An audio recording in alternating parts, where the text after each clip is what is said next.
Экстремизм и терроризм – два разных понятия, но общее у них одно. И в том и в другом случае совершается преступление. Молодые люди зачастую в поисках приключений натыкаются на запрещенные сайты. Далее все по системе. Неправильное толкование ислама, вербовка, террористический акт.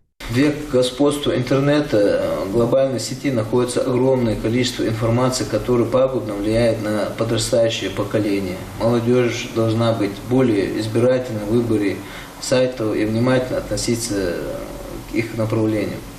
Программа по профилактике экстремизма в первую очередь должна затрагивать детей, подростков и молодежь.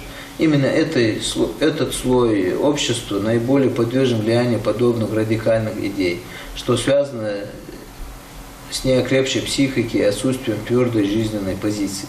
Современная молодежь наиболее восприимчива к экстремизму, считают эксперты. Гаджеты, планшеты и слишком много свободного времени побуждают на совершение преступления. Во многом причина отсутствия правовой грамотности. Одно преступление может квалифицироваться по нескольким статьям. В итоге годы за решеткой, испорченная репутация и прошлое, которое не вернуть. Национальности, языка, происхождения, отношения к религии, а равно принадлежность к какой-либо социальной группе, совершенной публично или с использованием средств массовой информации, либо информационно-коммуникационных сетей, в том числе сети интернет, наказывается лишением свободы на срок от 2 до 5 лет.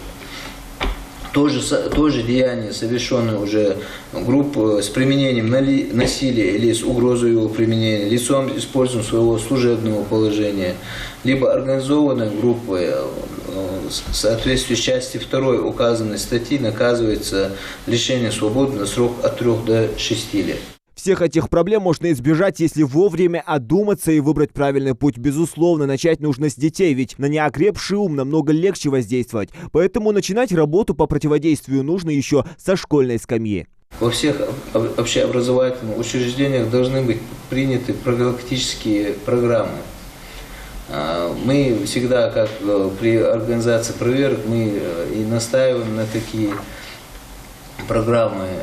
Закон о противодействии экстремистской деятельности трактует данное понятие следующим образом.